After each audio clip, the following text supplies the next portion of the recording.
महाराष्ट्र की 29 महानगर पालिकाओं के चुनाव के लिए प्रचार का आज आखिरी दिन है। महज 2 दिन बाद मतदान होना है। इस बार का चुनाव बेहद दिलचस्प है क्योंकि गठबंधन के सारे मायने बदल गए हैं। दरअसल जिन दलों के बीच गठबंधन है वही एक दूसरे के खिलाफ लड़ रहे हैं, चाहे महायुति में शामिल बीजेपी, शिवसेना, एनसीपी हो या फिर एनडीए में शामिल दल।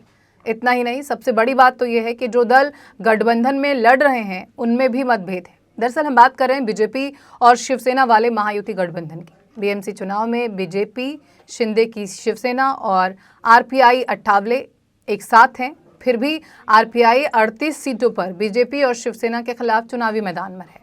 वहीं मुंबई के वार्ड नंबर 34 में तो शिवसेना और बीजेपी दोनों ने उम्मीदवार उतार रखे हैं, जहां बीते दिनों बीजेपी और शिवसेना के कार्यकर्ताओं में तनाव देखने को मिला। वहीं यदि हम बात करें मुंबई से सटे कल्याण डोंबिवली महानगर पालिका की, तो यहां बीजेपी और शिवसेना शिंदे गुट गठबंधन में चुनाव लड़ रहे हैं, लेकिन डोंबिवली के तुकाराम नगर इलाके में भाजपा और शिंदे गुट की शिवसेना के कार्यकर्ताओं के बीच लगातार 2 रातों तक हुई हिंसक झड़पों से पूरे इलाके में तनाव का माहौल बना हुआ है। कल्याण डोंबिवली महानगर पालिका के पैनल नंबर 29 में रविवार शाम मतदाताओं को पैसे बांटने के आरोप को लेकर पहली झड़प हुई। इसके बाद सोमवार देर रात फिर एक बार पैसे बांटने के आरोप पर भाजपा और शिवसेना शिंदे गुट के कार्यकर्ता आमने सामने आ गए, जिसमें भाजपा के 2 और शिवसेना के 2 पदाधिकारी घायल हुए। वहीं भाजपा उम्मीदवार आर्या नाटेकर के पति ओमकार नाटेकर गंभीर रूप से घायल हो गए हैं, जिन्हें डोंबिवली के एक निजी अस्पताल में भर्ती कराया गया है। इसके साथ ही शिवसेना शिंदे गुट के उम्मीदवार नितिन पाटिल भी इस झड़प में घायल हुए हैं। केडीएमसी चुनाव में भाजपा और शिवसेना शिंदे गुट गठबंधन में चुनाव लड़ रहे हैं, लेकिन डोंबिवली के पैनल नंबर 29 में दोनों दल आमने सामने हैं। इस पैनल में भाजपा के 4 और शिवसेना के 4 उम्मीदवार मैदान में होने के कारण प्रचार के दौरान तनाव चरम पर पहुंच गया। रविवार को शिवसेना शिंदे गुट के उम्मीदवारों ने आरोप लगाया था कि भाजपा कार्यकर्ता मतदाताओं को पैसे बांट रहे हैं और उन्हें रंगे हाथ पकड़ा गया।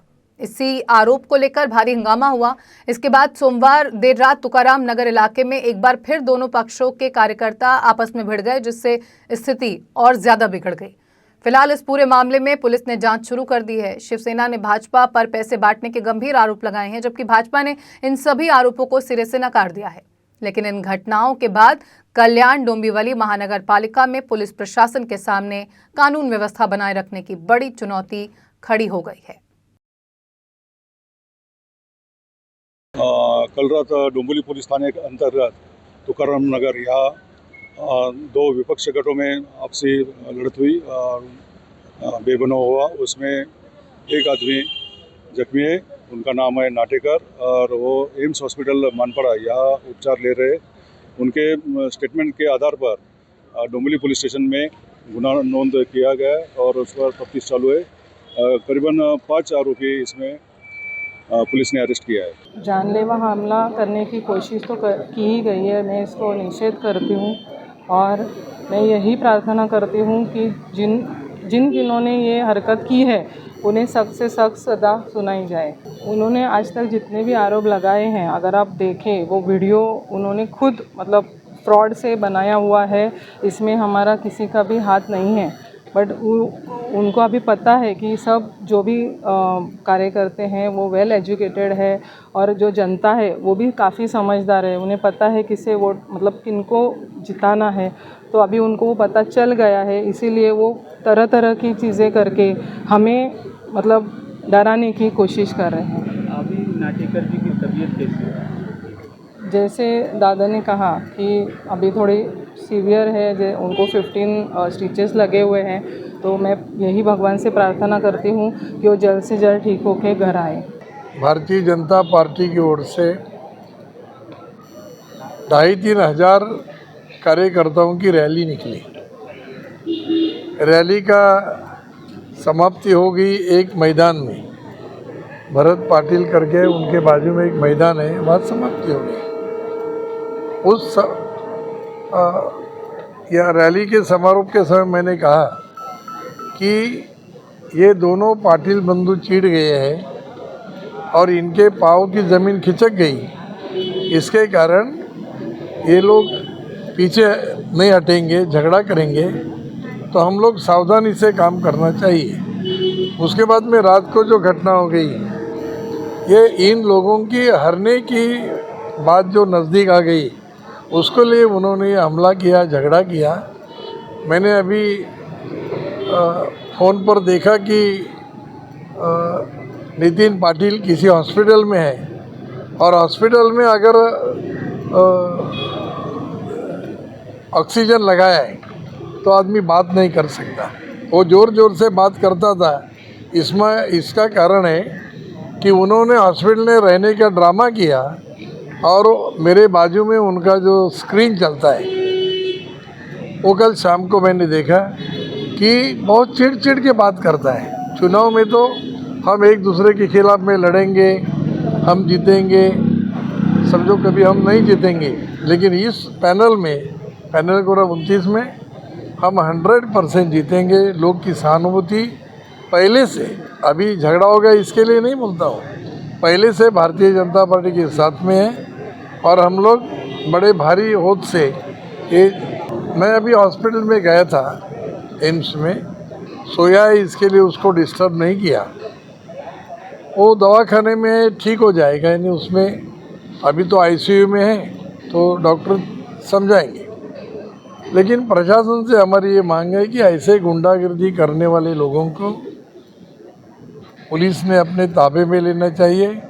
धारा 307 जो लगाई है उसकी अमलबजावनी करेंगे तो ये लोग जेल में जाएंगे, जेल में जाना चाहिए। ये लोगों की आदत अभी से नहीं, ये जो मंदार टावरे लड़ा ना पहली चुनाव 10 साल के पहले, तभी भी लोगों ने उनको झिड़कारा है रवि पाटिल को, तो उनके दिमाग में एक ठूस है ना कि उस समय भी हम हार गया, अभी भी हार जाएंगे। नितिन पाटिल को भी लगता है कि मेरे भाई को हराया था, अब मुझे हराएंगे। तो मुझे लगता है कि डर के मारे उन्होंने ये झगड़ा बहाना किया कि वातावरण डिस्टर्ब होना चाहिए। कि सब शांतिपूर्वक चालू था।